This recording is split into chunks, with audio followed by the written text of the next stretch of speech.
Hi, Julian. Good morning. I assume 9:30 a.m. Yeah, yes, Yeah. so good Uh, so good good evening to you. yeah. Thank you. Thank you.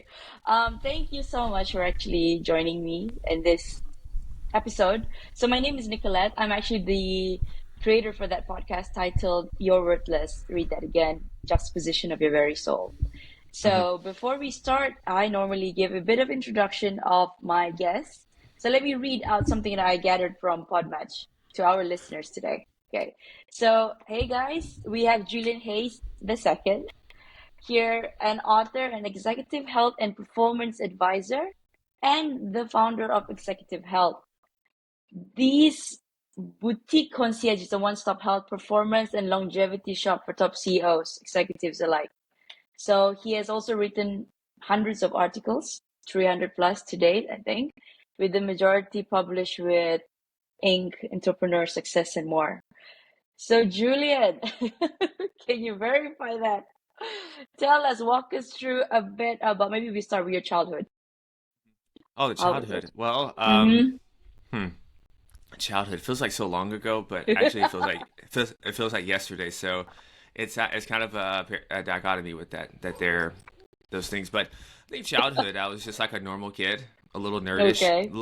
Luckily, I had sports to rely on, so I played basketball. I was pretty good at that, so it helped. Mm. It helped me not be completely invisible that I felt at times, and to so I kind Really? of You felt yeah. invisible? Why is that? Well, I think that's a period of life that I don't envy teenagers or anything. That's a weird phase of life because I think there's a few kids who get to be the cool kids then and everything, Right. but everyone else is just kind of figuring it out. They feel a little awkward, voices changing, Mm. all these different things going on. And I'm a late bloomer, so I was super skinny and all this stuff, and health and fitness was the last thing on my mind and Right. and and so it's just a weird period, but I think during that time though I always had a curiosity to me, and I Mm. still have that to this day, and even that's the plaque I got from my basketball coach actually, is that I still have it on my wall at the house, is that my word was curiosity and vision, or two words actually, so curiosity and vision. And just I was so curious as a kid, and Mm-hmm. it's kind of just been the driving force even to this day now. And I think during that time, it was probably beneficial that I wasn't just going out and sneaking off to parties and doing that kind of thing. Yeah, we're Pretty, all I in was, there. yeah, Yeah. yeah, I was Been a there, pretty done boring that. kid. But I got to learn a lot. I got to hang out with individuals older than myself and my family and everything. So I think it made me kind of an old soul. Right. So, I was reading your profile and then there's a story that actually you were supposed to be a doctor, an ophthalmologist, to be specific. What happened? Yeah. Well, so I was in New York, and I'm Okay. from Nashville, Tennessee. That's the southern part of the U.S. New York is completely different. New York's it's literally a concrete jungle, and it's Concrete a little dirty jungle. as well. But As I love New York. Alicia Keys said in her song. Concrete. That's very true. Ironically, that was the let's see, Jay-Z, Alicia Keys. Yeah, that was probably the third song I played when I got to New York. The first song I played, I had to play was Sinatra. Uh, Oh. So right when I got off the airplane, I know it's a little cheesy and everything, but dun Yeah, dun dun yeah. dun dun. You Yes. start playing. I still love it to this day. I will, when he breaks down into the New York part, I will still go into it myself. So, Yeah. but that's a side thing. Now, when you go to a place like New York, Hmm. there's a lot of interesting characters, and that's putting it lightly. And Mm. for most of the time, I felt like the weird one, quote unquote, the weird one, back home. And Mm. when you go up there, you realize that you're not really that weird. There's guys dancing with a boombox on their shoulder in the middle of the street and just all sorts of things. They're And weirder. Weird it's other people that are weirder than you. yes. And so I go out, explore the city, and you start to Mm. meet so many different people that are really pursuing their dreams. Some people want to be an actor, some people want to dance on Broadway, some people are trying to make the next unicorn for their startup. And so everybody has these dreams and everything. And I got to the point where I realized that I remember this conversation just like it was yesterday, that I was listening to this woman talk, and she was combining a career, but she was combining it with a passion and really, you can just say lifestyle design. And that really struck a chord with me because I went the school traditional path because it was easy. Same. It was easy, and and I got a lot of validation from it. So I was first generation, so neither parent went to college, and Yeah. then you're going to medical school as well, and so you're like the golden child. My Like, approval yeah, rating, like there, yeah, right?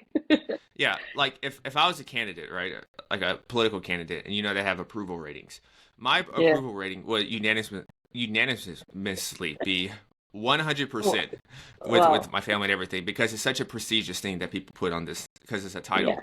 Yeah. And so you have that as well that you're going with. So, but something in the back of my head, Mm. it never felt right because anytime I would hear something in class and you're learning about different things of the human body, you're learning, and I would always think about how does this apply to my workouts? How does this apply to like my performance? And I realized that there was only really one thing I wanted to do, which was to be the eye surgeon. And if I didn't get that, I was going to be very disappointed. There was no way I wanted to It's just be like a general all or nothing, estrogen or yeah, nothing. yeah. There was no way I wanted to be a general practitioner and telling people they have a cold or Mm. go get a flu shot. I mean, we need people like that. So salute to people that do that. But that's completely boring to me. And so, and I thought about that, and I was like, okay, that's like 10 years or so, and there's these other Yeah. things I want to do as well. So I need to sacrifice everything for this one thing. Mm. And so the decision was easy. So I completed my first year and decided not to go back. Oh my gosh. And How is it? How did your parents take it? How did your family take it? well, I thought everyone was excited for me, which was the opposite. Really? Yeah, no. Wow. Well, because I mean, I understand now Wait, hang on. when I You thought they were excited for you, but yeah, because they weren't. I felt more passionate about kind of discovering what I want to do with life. So I Okay. who and so some people ask if what happened in New York. Did something traumatic happen in New York? Did I get Yeah, did I need yeah, to yeah, get yeah. did I need to get Exactly. drug tested? Like what happened? Yeah. Because I really changed and really started to come into form because I'm a late bloomer. So I really became a little more sure of myself Right. starting in my Okay. mid 20s. So that's why it's Mm. like this is a completely different person that left here. What happened up here, right? What's in the water up here? Mm. So and so during that time, like I said, I didn't go back and everything, and I didn't get to the point that I'm at now. Just with the snap of a finger, it was Yeah. so many different crisscrosses and different iterations. I did so many side jobs, and I just kind of did whatever it takes to just do things. And once again, the curiosity comes up. There's a couple of different things in health that I'm interested in, and Mm. so I just logically figured that I don't know, maybe there's 10 other people out of the billion that will be interested in it as well. Yeah. And it's worth pursuing because I don't know, like what's the alternative? The alternative is that it doesn't work and you can go do something else. So it's not really life or death. And that's kind of just my whole way of looking at it is that It's good. yeah, It's like you're not rigid. You're pretty chill. I I think it, mostly that's what boxing, running and all that and lifting is for, is to kind of mellow me out. that's good. As you can tell, I'm Asian. Okay, so in Asian, the Asian parents once they ask their kids to, okay, go do doctor, go be a lawyer, and if you don't, they'll disown you. So Mhm. it's not. I guess I wouldn't say for everybody, but it definitely there's a stark difference between the Westerners and the Asians. So I mean, for your parents to be accepting you just Yeah. like that, that's actually pretty remarkable. Yeah, that's what I mean. A lot of my classmates were Asian, Okay. which yeah, All which right. wasn't a surprise, and so they explained it. It's just it was almost a predestined thing, right? It wasn't even like I had a question. It was either like I'm going pre med, or sometimes parents were lenient and they extended it the whole STEM, right? They just didn't Yeah. say just do medicine or something, but you pretty much had a certain few fields to go into. Mm. All right. So, okay, there's this thing about executive health. What is that? Could you tell Hmm. us a bit about that? Actually, Yeah, could you tell it's us a lot about that? Yeah. Yeah, it's there's a lot of meanings with it. I think on the surface level, people would see executive health as that, oh, he works with mostly executives, and that's kind of true. But Mm-hmm. really, the meaning of it is really about being the CEO of your health and life, and being in charge of that, and not waiting for any taking initiative, full initiative, 100% initiative over your health and your life. I think a lot of times we almost outsource, delegate some things with our health to others. We delegate our happiness, our well-being to others sometimes, Mm, and depend that's on so them. true.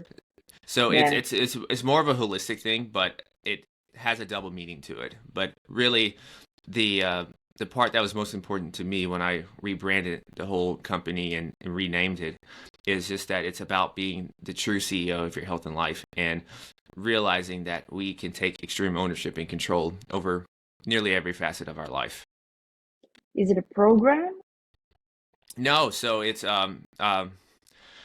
I look at this like art, right? So it's a blank canvas. So every individual is a blank canvas, and we're looking for a story to paint.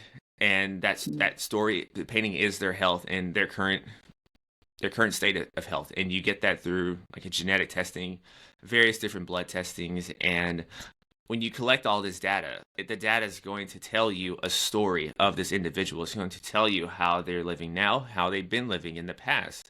And when you have all this data there and you have the story there, now you can easily create a story in the future to your liking, because you can be much more precise with this individual in terms of recommending what to eat, recommending the types of exercising, the sleep protocols, the supplement protocol, and the whole gamut of things, the brain training. You can be much more precise and dialed in with that. Wow. And is it true that you only serve executives? What about any other No, no, people? Like what? Like no. so So you, let's say we have listeners across in the US. mhm, I do have listeners there, so perhaps they want to try it out. What? mhm. How do they get through? How do they get to you? Yeah, they can just reach out on the contact page. Yeah, just reach out on the contact page. I still go through I still go through my emails and all that. I'm a control freak, and I like that part. I really do enjoy it because it takes, Control freak. well, and it's humbling to me, just because anytime someone would actually want to reach out to talk to you or meet with you, it's a very humbling thing. Because, like I Yeah. said, I've had periods of life where I felt completely invisible and everything. So just to have that, I'm not a celebrity, so I'm not going to be like, oh, whatever, I'm used to it. I know it's humbling, because time is our most precious resource. And for someone to take 5, 10, 15 minutes to fill out a form or just even send an email, that means something. And so, That's true. so I want to overlook that. And to answer your question, it's usually someone that's a high performer or is aspiring high performer, but it's, even more so, there's a certain attitude Mm. that will be there. That's the thing. There's a certain attitude, because some of the stuff I do and some of the stuff that's available, you wouldn't say, oh, this is completely necessary. This is, Mm. this is essential to do. It's things that I would like to do this. This is great to do because I care about getting the extra 5% edge. I want to get as much of an edge as I can, whether that's to help me in life, whether that's to help me in my business, or whatever. So there's a certain type of attitude and a person who would be gravitated toward what I do. Yeah. All right. You mentioned a little bit about control freak, and we're gonna dive deep about our personality, and because my podcast here talks a lot about self-worthiness, losing yourself and finding yourself again. So I have questions to ask regarding this to my Hmm. guests. So, in your opinion, um, what do you think? Okay, you mentioned that you experienced some tough times. Have you ever, at any point in your life, experienced any personal loss or something so traumatic that has had an impact to you? It could be negatively, it could be positively. Yeah, I've had my father pass a few years Sorry to hear ago. that. Yeah, he passed a few years ago. I was a caretaker for him for probably 3.5 to 4 years before then. So, and that's probably one of the impetus of just my whole dedication and to health and everything, is that I didn't grow up in the healthiest of families. I'm probably the only one. who is really dialed in with their health. And most people around my area look at health and as something that it just happens. It's just you're just getting older, and there's nothing really you can do about it, which I didn't like. Once again, I don't like just giving my personal power away to something. Now, I'm not Mm-hmm. saying I can control everything, but there's a lot more than we can control than we are led to believe. And so that was one of the things that a little bit irritated me and stuff. So I that was part of the fuel to go with that. But as far as my dad, I think it's a true testament. I've seen him go through a lot of surgeries, and he was Mm. on dialysis. He had amputations. See my grandfather. He had a heart attack. I volunteered in children's burn unit, so Right. I've seen I've seen some a very bad side of humanity and parents and negligence with kids and stuff and like that. Mm. So it gives me it gives me appreciation for even just going outside to run a lot of times if I don't feel like running or if I don't go and feel like working out. There's a lot of people who would give everything to just go To do walk. that. Yeah. There's a lot of kids who won't even have that opportunity just because of their parents and they were negligent. And so now they have pretty much burns all the way up to their neck and limited mobility and things like that, which which is awful. And so it helps me with my sometimes moodiness and Mm. kind of thinking about I want certain things to go in business and they're important, but in the grand scheme of things, they're trivial compared Yeah. to just Your health. having your health and those kind of things. So that's one of the things, and I could speak on so many different things, but a lot of the volunteering I did just to kind of build up my volunteer hours before going to school and everything. You got to see a lot of different sides of humanity and things that you probably wouldn't see unless you went and served in the military or something. So it was Mm. pretty gruesome stuff, but also pretty eye opening and gave me a lot of good perspective. You mentioned something about crafting. You didn't believe that you can't change it. Hmm. And then this is why I want to ask, like, are we our genes, or what can we, or can we do something about it? Yeah, well, uh, our genes are really here just to give us a clue of where we came from. That's pretty Mm. much it. Just this is how you got here, right? But then when we think about our genes, they're not going to necessarily change. But the thing that can change over time is the expression of those genes. That's Mm. the thing. And so we have genetics and then we have epigenetics. And so when you hear Mm. epigenetics, you're going to hear above the gene. So while our genes are going to stay the same, how that gene is going to express or not express itself is going to be different. And that is determined by the foods we eat, the relationships we have, the environment we have, the exercise we do, our sleep quality, our vocation, all those things that we're interacting with the environment on a day by day basis, that's going to positively or negatively determine how those genes are going to express. So another crude way to think about this is that genetics is loads the gun and everything, but the epigenetics is going to pull the trigger on that. And so one other example, if you like different visual examples, is the hardware of a computer determines is determined by the software, the inputs into it. So Yeah, if we put good inputs of that software into that hardware, that computer is going to perform optimally. that's true. Vice versa, if we don't, and you're operating with Windows 95 and it's 2023, that's probably not going to work out too well. And so it's the same thing with our human body here, is that genetics is such a small determining portion of it. Even if you have genes that are leading to maybe weight gain more or a little more diabetes, insulin sensitivity, it's a very small Yeah. portion. Or But maybe we have, those that carry certain, like, yeah, cancer, like cancer prone genetic. that's a Yeah. that's a wild card. And there's Okay. different snips. There's different snips for that. Even things like Okay. there's certain snips for individuals who can maybe have a more higher propensity for certain Mm. brain elements, such as later stage dementia, all of that. But even if you know that, once again, this is why it's so good to get the story, get your blueprint. If you know those Mm. things years and years ahead, there's things we can do about that. So that's so that's why I love to take that personal power, take that personal ownership. So for myself, for my genes, I have a high propensity for cardiovascular ailments and different blood sugar issues. But I can go get my blood work, and I can see that none of this is showing. So you have to remember, even when you do these tests, Mhm. it's a propensity, it's a probability. It's not an absolute. It's just a propensity and probability, and that's the key thing to keep in mind. Okay.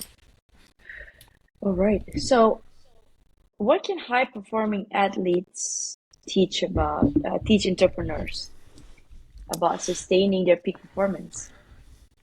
Yeah, it's the recovery and regeneration. So athletes are Ooh, notorious for yeah. doing that. Yeah, So if you think of I need some advice on that as well. so if you think about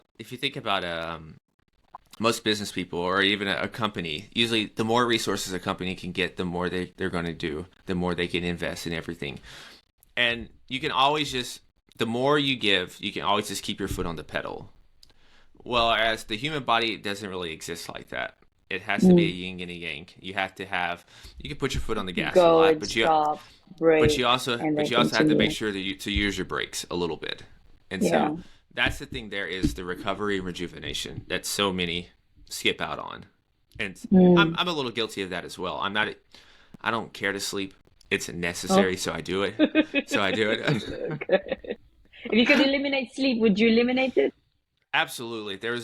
If someone if someone comes up with some kind of I guess it would Some have to be a device or yeah, a pill or pill injection. I don't care to where I can you'd get want it. by. Absolutely, absolutely, because there's so much to do. But Like I there's a have. price to that. Like, I Oh no mean, no like you. I'm saying if Okay. we do this, I get the benefits of actually sleeping 8 hours without having to actually do it. Right. Yeah, that's the thing. Okay. Okay. Okay. Yeah. That's No, different. I It's not like yeah. compromising your sleep and then not sleeping at No all no and no just. no. Mm. Yeah, I pulled plenty of all nighters, and so I've I've had to pay the price for those as well. Oh, yeah. Sick and then not being able to concentrate. Oh, that's. Sick, yeah, sick, moody, highly impulsive. Then Oh, no, yes. yeah, highly No impulsive. control. Then No no control over control. emotion. Yeah. Okay, so you were saying about taking control of your body, becoming a CEO of your body. I hear you. So when you're running your body, what are we tracking? When you're running your body as a company, what Hmm. should we be tracking?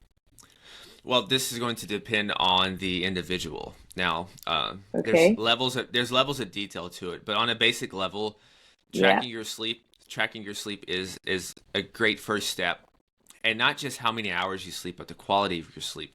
A lot of us Mm-hmm. now have some type of wearable that we wear on our arm, whether it's an Apple Watch or a Whoop Band or a Garmin or something like that, or a Fitbit, and you can see the breakdown of your sleep there. You can see the amount of deep sleep, you can see the amount of REM sleep, light sleep, times that you're awake. So you get to see this good breakdown. And another good metric to look into is what's it called?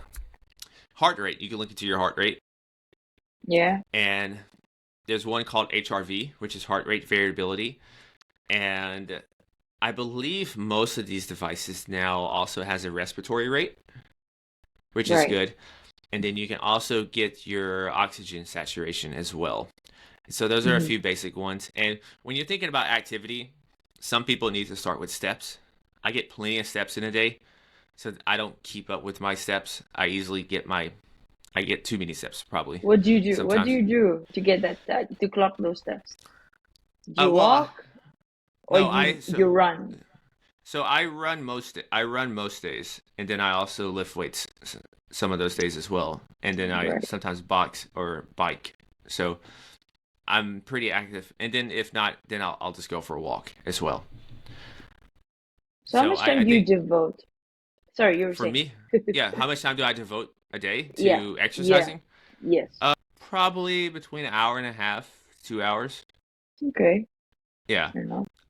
I Because don't you think see, it's that. whenever when you listed everything, it was like, wow, it's like he must be spending 3 hours at least at the gym or walking, running outside in the Yeah. park or something. So I do split it up. So I don't do it all at once. I split it up, and it's but yeah, I do spend that amount. Now, do you have to spend that amount of time? Absolutely not. No. Yeah. I yeah, no, you don't have to. I think for most people actually it would be counterproductive because a lot of people's body initially could not handle training an hour and a half to 2 hours every day. Their bodies Yeah. couldn't handle it Yeah. because you have to be disciplined with your food, make sure you're getting Mm. enough food, and then also going back to what we talked about earlier, you have to make sure that the regeneration and the recovery aspect is dialed in as well. And that's going to be a little specific to each of us as well. So I think the thing you could do though is to do some type of activity every day. So maybe some days it's a walk and then you go to the gym to lift weights. And maybe you lift weights 3, 4 times a week. And then those other days you can do some type of cardio activity to kind of balance out your week. You're mentioning the recovery and rejuvenation. I really wanted to know about that. Could you walk us through? Let's say you could give some scenarios to an individual who is an off, who has a 9 to 5. How does he or she rejuvenate, or somebody who's an athlete, a boxer, Mm. or yeah, anything, a Yeah, tennis player? Mm. so probably the individual who's 9 to 5, and Mm. if they sit down a lot, Yeah. I would imagine that they're going to all the time be reaching forward on a computer. So Yeah. I'm already thinking about their posture. So I want to make sure they have Okay. really good posture. So if you get bored when you go out, when you go out, just look at people, and you'll see Hunch. sometimes people they're hunching, right? Their shoulders Mm. will be inwardly rotated in, and not only does it look uncomfortable to me, but it also takes a little bit of your power away, your presence as well, because Yeah. a lot of our communication is nonverbal, Yeah. and one of the first cues that we get is this person's body language, Body their present, language. their presence, their posture. And so this is an easy win to do.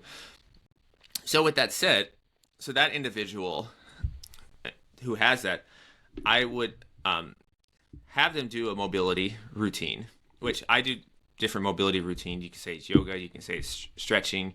They're all pretty similar, and really keep those things in mind. But then also when they're going to lift weights, to do probably a few more exercises that is going to work on their back and those muscles associated to help with that posture of them opening. And there's different things you can do with the band as well. But so that's one area.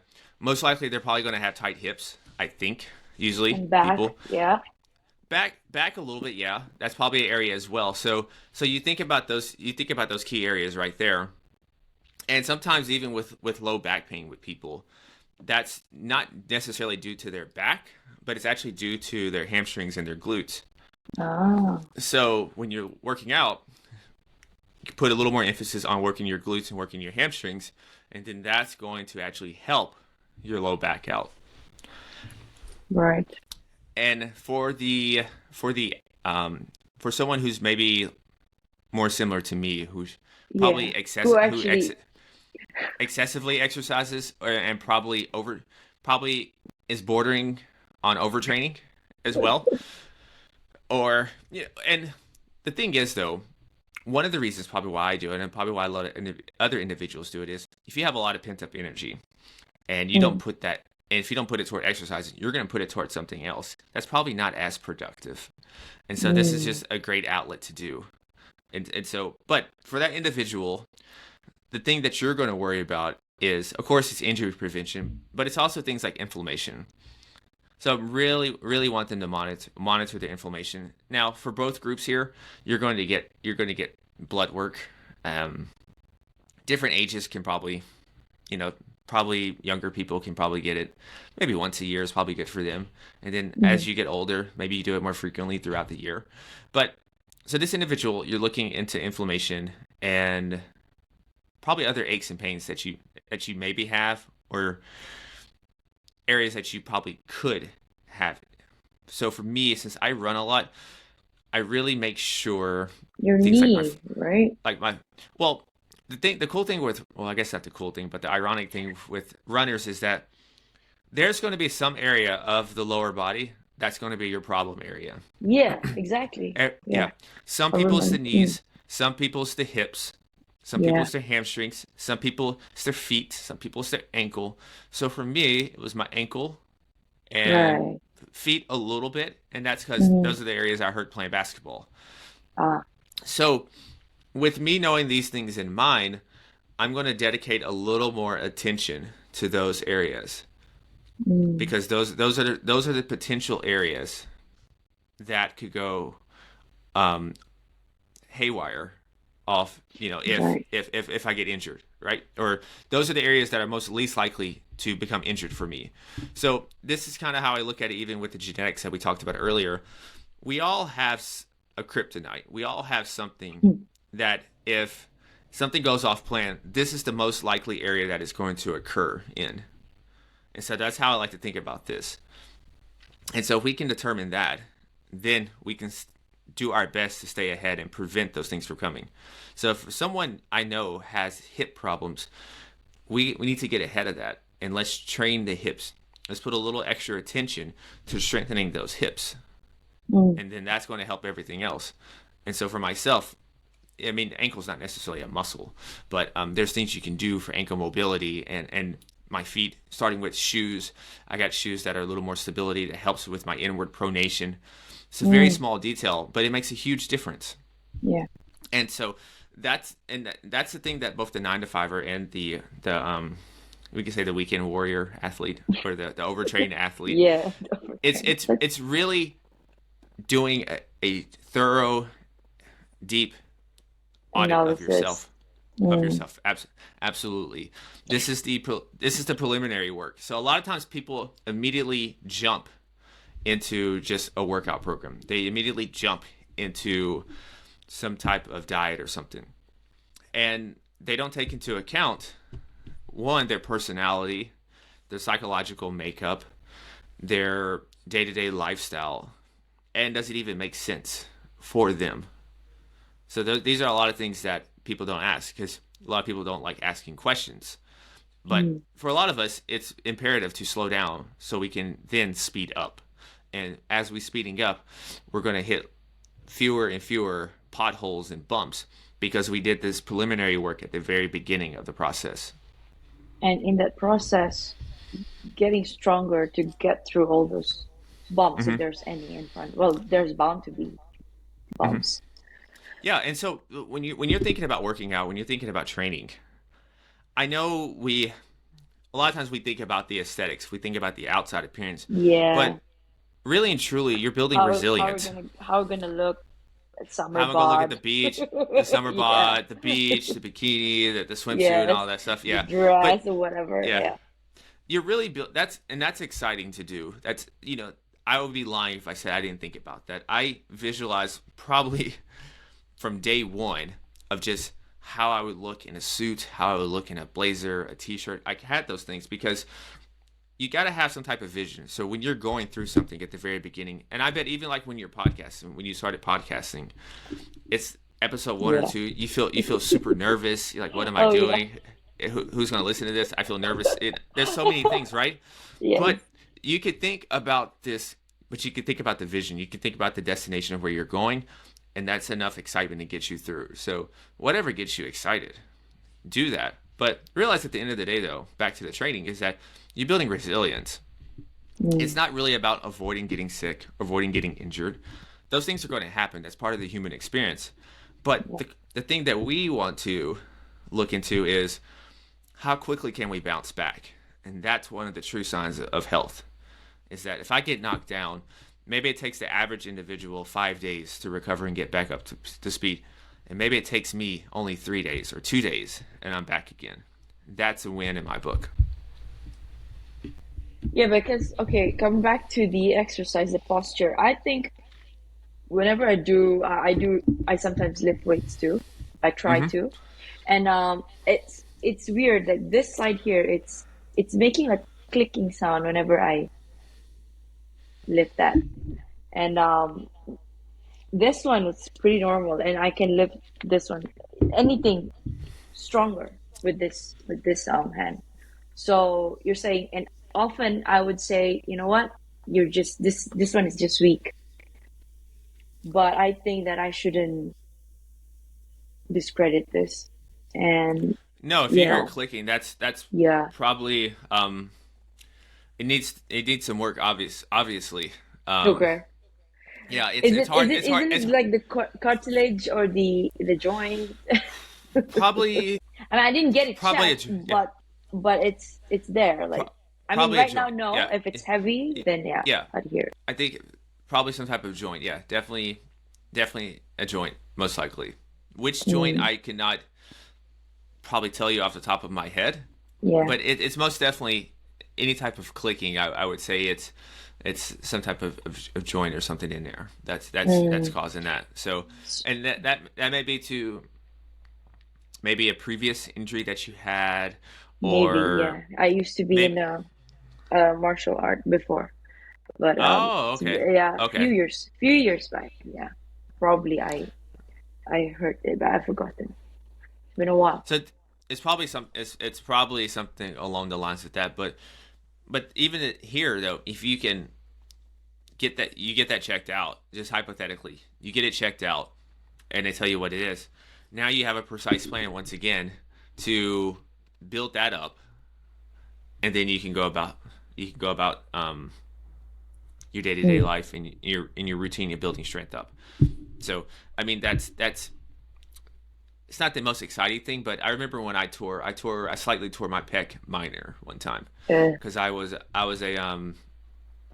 dumb early 20-year-old um, oh, egotistical guy who wanted to oh, show off on the oh. bench press, and so I did one rep, and I felt something right. I was like, oh no, Mm, it's just early. I'm just warming up. Let me do it again. And so you get there again, you're lifting it, and then you come down again, and then you hear something like, oh, and then I had a spotter. My friend's spotting me, right?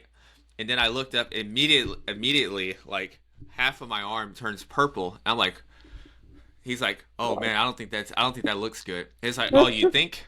yeah, And so somehow and so these the good, lessons will teach us. yeah, It backfires yeah. whenever, yeah. And so the good thing is I didn't have to do any surgery or anything, but I did a lot of I went to a physical therapist and I was working in the hospital then, so and Right. I you had to give some time to let it heal a little bit, and then I Mm, started doing some very lightweight exercises to help the scar tissue not accumulate as much. So but it was a good lesson for me. I have not made that mistake since yet, knock on wood. okay. So, what is this success paradox, and how does it affect our health and relationships? Hmm. Break it down for us, please. Yes. So usually an individual, when they're, as I said, they're climbing on success mountain, Mm-hmm. they're in the pursuit of success. They're trying to take over the world.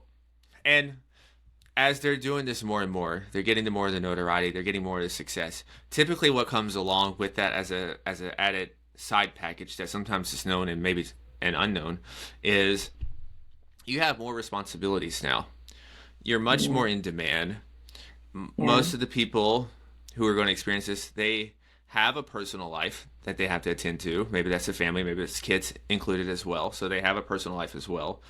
They have more stress accumulated now. They have pressure now as well because nobody really wants to go back to the day one of the whole Yeah. process. You think about someone who maybe they're eating filet mignons now, and day Mm. one they were eating ramen noodles and just really struggling to get by. They don't want to go back to that. Yeah. So Yeah. that's always whispering in the back of their head now as well. So you add up all of these things and you have someone who has a lot on their plate.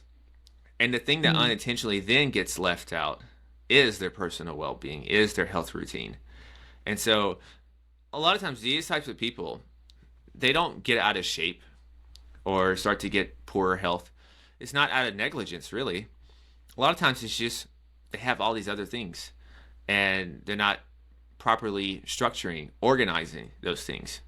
And so the health, unfortunately, gets relegated to the end of the bench, but not out of Mm. negligence. And so that's the big key there. It's not, these people are not even lazy.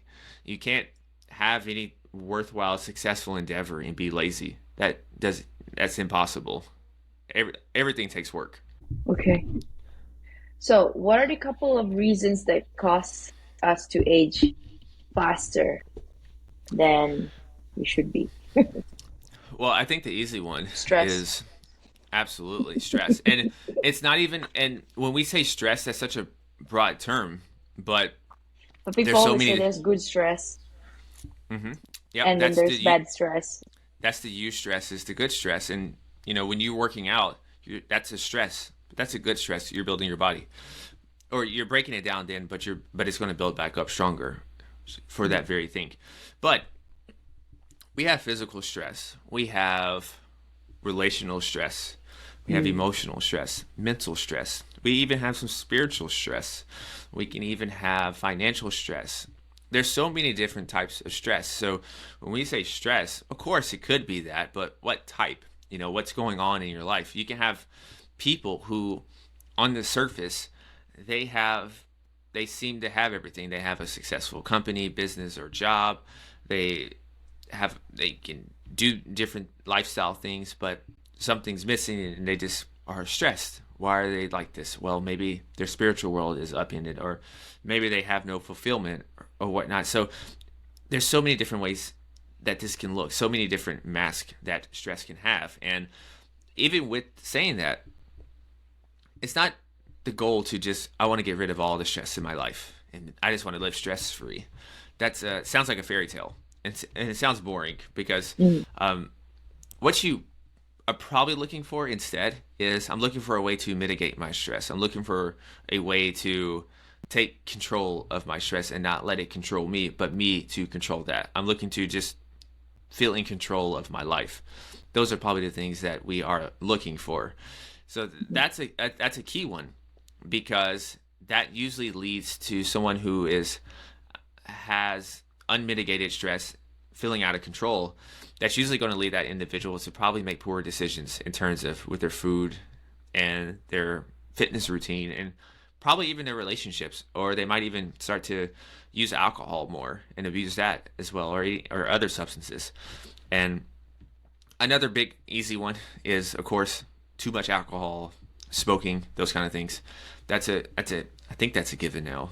Well, maybe the smoking, but not the alcohol. So Mm. too much alcohol as well is one. And then uncontrolled inflammation. Once again, that can go back to a lot of our lifestyle as well. So probably 90% of the battle when it comes to healthy aging, it's really comes down, it's lifestyle. It's really the fundamentals, the foundation. And then once you have that, then you can start, majoring in the minors. But a lot of people would do good to just stick with majoring in the major for right now and really taking control of that before worrying about some of the most minute, smallest details when it comes to wellness. So you were mentioning the paradox earlier. So would you want to be somebody who's like I know you're you're now, I don't know, maybe you're balancing the success and are you the type of person, I guess what I'm trying to say here, are you the type of person that you want to be able to to juggle all of the balls that you have in your hand, or would you be willing to let go some of the balls and then pick it back up? Oh, you Which, have to you have to delegate. Are you talking about delegating certain things off your plate? okay, so you would delegate it. Yeah, yeah, you have to delegate it. But what I'm saying is, though, I think you don't have to let your health suffer just to Mm. pursue a successful career. Those two things can go hand in hand together. And I taking care of your health actually is most likely going to dramatically improve your career, because you're going to be a much more effective and efficient person. So maybe tasks that take you 6 hours probably get this done in 3 because you're going to have much more focus. You're Mental not going to be as capacity to do that. yeah, and you're not going to be as impulsive as well. And so I think it's a misnomer that we have to choose one or the other. You can have both. It takes some work. It takes some strategic planning. Discipline. Hmm. It takes some sacrifices. But what doesn't in life take sacrifices? Everything's going to take sacrifices. And I think that's the. I'm not sure that message is getting out enough about really having those two things balanced. Because I think on a handful of times I've seen someone who has really built up a great company, built up a great career, and now they get to this moment, and now they have to use a lot of this money and time and resources to actually buy back their health now because they completely neglected it for over a decade and did Yeah, the absolute bare it could minimum even on. happen to a relationship. I mean, their Same thing, success yeah. at the expense of their marriage or anything, right? Yeah, because that's a the household inside the household, the relationship, that's a job and company in and of itself. You know, Yeah. there's a lot of things to manage there as well. And so the vision and program that you two had on maybe year 2 of the relationship is going to change probably by year 7, year 8, year 9. You know, if you Yeah. get that far, because you have changed. That's over half a decade then, and I would be worried if I didn't change at all. If nothing about me Mm. changed over the last 5 years, like I didn't evolve or anything, I didn't do my job correctly. So that's one thing as well, right? So that's a very good point that you brought up about the relationships, is that that's going to change as well. So there is a paradox in all these things, because one of them, if they get super successful then or get even busier, then maybe that's time away from activities that they used to do together, but now they can, or now they're not being prioritized Yeah. because he or she is working much more or is putting more time and resources into their project. So, what do you think the future of health looks like? Well, um, hopefully it's a little more uplifting first and foremost. I hope that, but I think we're going to shatter what we think about aging and what we think about getting older. And you think about Wow. all these Okay. well, think about all these different stereotypes that we have. There's stereotypes for how you're supposed to, for our 20s. There's stereotypes about health in our 30s. There's stereotypes about our health in our 40s, 50s, 60s, 70s, 80s, and beyond. There's all these different stereotypes about this. Mm. I could think from on my life, for example. I had the belief for a long time that once you got in your 30s, things go downhill from there. Things go Yeah. downhill Oh, from yeah, there. yeah, yeah, yeah. Exactly. And Everything's so downhill from 30. yeah, I'm in my 30s, and so I mean that's not the case. I'm better, pretty much across the board in every category than I was 10 years ago. The only thing I'm probably not as good as a basketball player because I But don't to be train for honest, it. you do look, no, you look like you're in 20s. Well, I appreciate that. I appreciate that. Because I'm I in my might. 30s too, so early 30s. So it's like, okay, he looks young. Yeah, I might clip that part. And so, It's like, okay. So when I review this, I will send it out. but in all seriousness, though, I it's shattering paradigms and notions of what it means to age and things of what we can do. I mean, when I was maybe 16, 17 playing basketball, there was an older gentleman that was playing basketball with us, and that was part of the paradigm shift for me because I up until that point I haven't seen a guy older like that just run so gracefully with no problem with us. And then Like how old? he probably was in Double your age that time? more than that, Probably. probably. Oh, Yeah, wow. easily. Yeah. Okay. So, and then he's talking about other individuals, older people who are running marathons, they're just exercising and still really healthy and not dependent on anyone. And Mm. those are things we need to see. We need exposure. And that's the cool thing about the internet now is that we can go out and seek these different things, these different ways of life, and just see if one person can do it, then I can do it. I'm an older millennial, So I had a brief period of time Older without. millennial. Okay. Yeah. Well, the millennials, right? The millennials start at like what? The oldest millennial is 39, I think now. Yeah. 39, 40, I think something like that, right? Yeah. So I'm 37. So I'm an Okay. older millennial. So I had a brief time without the internet, like it is now, right? And so I remember I still went to the library a little bit. I'm gonna sound like a boomer now, so pardon me. And so when I went to the library, I had to Yeah. learn the Dewey Decimal System, get the library cards. And you had to physically go and get the book, right? I yeah. Those kind of things. My time too. Yeah. I had to get it Yeah, stamped and okay. Yeah. I had the Put huge it. computer, floppy disk, Yes. Floppy those kind of disk. things. 3 MB So, maximum storage. so you had God, that it was period. hell So doing project with that thing. absolutely, absolutely, there was no, all this stuff now, and so to find, some exposure then was much more difficult than it is now. So you can Mm. really change your paradigm. You can really change your way of thinking just by going to YouTube and just typing in a subject that you're interested in, and you're going to find an entire library of things to help confirm your new belief, to help you learn something new, to help shatter any type of limiting belief that you had. You can find it so easily on the internet now to really change that paradigm. And I think the way the health's going now, I think that's going to be the case. You're going to see people that are 60, 70, 80 doing things that you never would have thought that was possible. And so I'm excited about that because the technologies, the advancements in medicine and health are rapidly expanding. Now, the only caveat I have with that Mhm. is that you must take care of the most important thing. You must focus on that, and that's our mindset. And so that comes with actually even being open to such a radical shift, Yeah. open Yeah. to Yeah. That's even very true. open to even the possibility of that. Because I can tell you, you can have all the fancy biohacking techniques and tools and technologies, but if your mindset has not shifted into that, and going back to the show to Refuse to tie this change. in, if you Yeah. don't even think you're worthy of receiving something like that, then it's not going to work for you. Because it's an inside out game. And a lot of times we approach things in life from outside in, but it really starts Mm. inside and then comes outside. Awesome. All right. So, okay, what gets you up in the morning? Well, sometimes it's a couple of different songs. No, I'm just joking.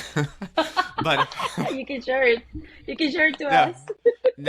no, it's super nerdy. My playlist is super nerdy, right? It's super nerdy. Like It's what, because I R&B, hip hop, pop, no, I love or movies. jazz? I like jazz, but I love movie scores. So like even when I'm running and working out, I listen to a bunch of different movie scores and stuff. Right. So um, Really?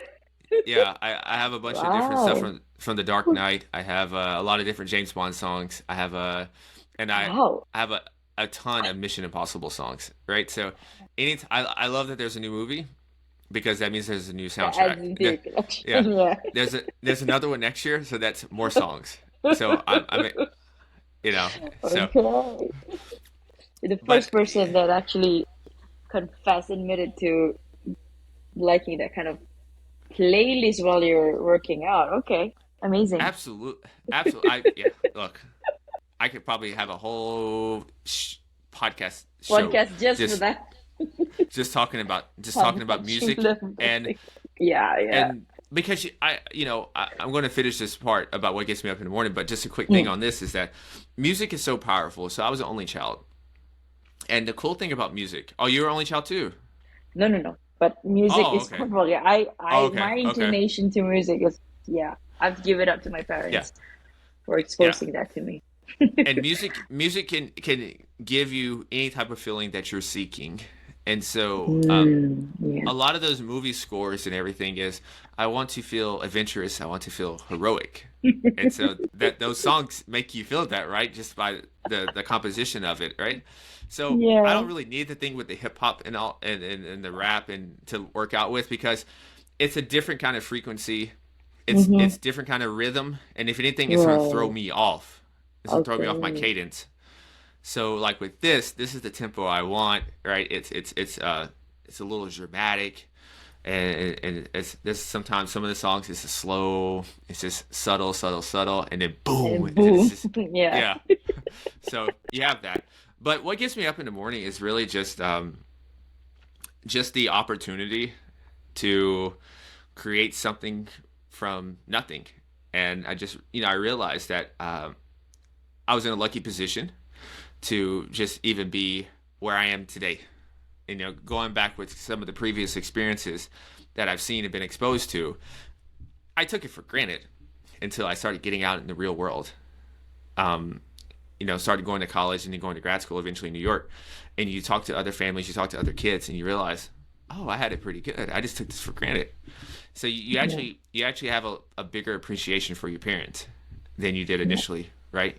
I think I heard someone say that you idolize your parents at first, and then you demonize them probably through the teenage years where you want to be rebellious, and then as you start to get a little older, a little wiser, you start to respect them and understand. So I'm Yeah. definitely at that. I'm definitely at that stage, and Full circle. yeah. So it's really just the opportunity to do this. It's exciting. It's a little difficult. There's a lot of different moving parts. There's I'm nowhere close to where I want to be, but that's the exciting part is that you're building something. It's an adventure. Like the movie, like the songs I listen to. Do you have a mantra that you live by? Oh man, I have a handful actually. So One, top of your okay. So, right now. let's see.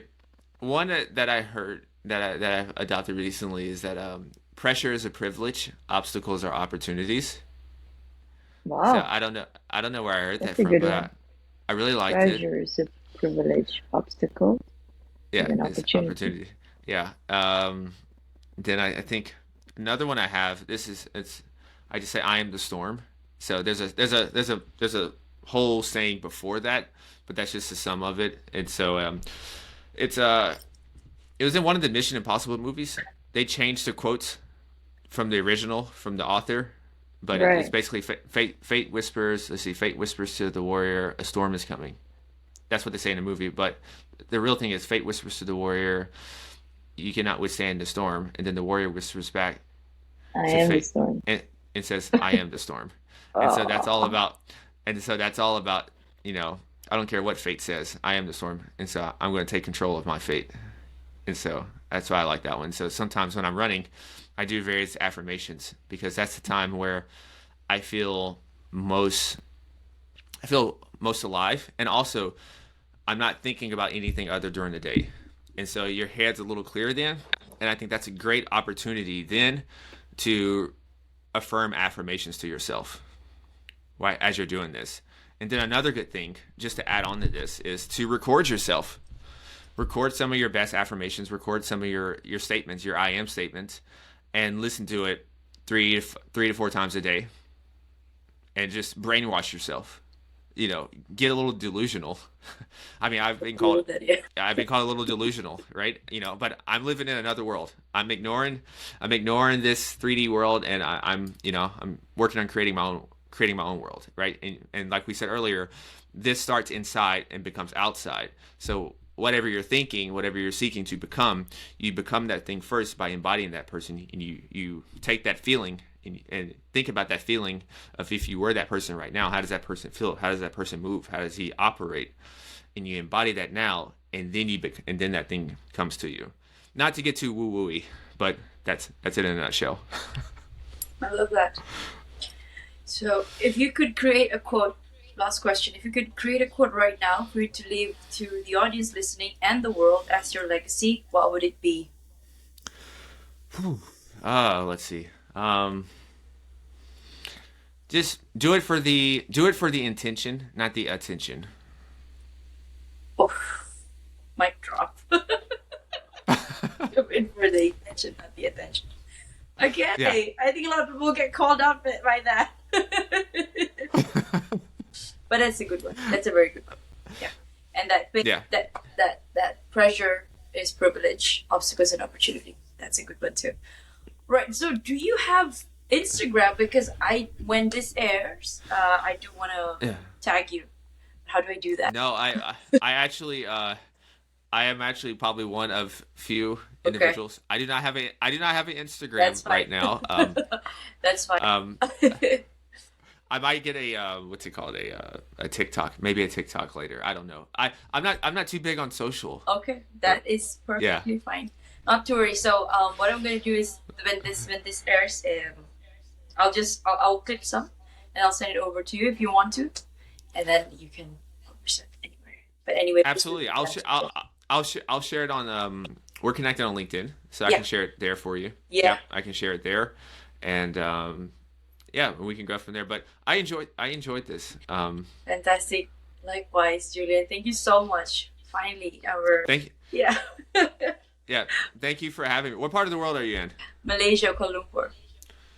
Oh, okay. I think you're the second person that's there. That's one. That's actually probably besides Japan. That's one of the next areas I wanted to visit.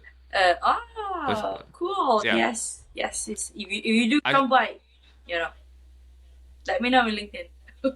Problem. I will absolutely I will do absolutely absolutely. And so well I know it's nighttime, so Yeah. Thank you so much, Julian. Well, you have a great day, okay? Yeah. all right, you too. Take care. Take care. Okay, All right, bye. bye bye.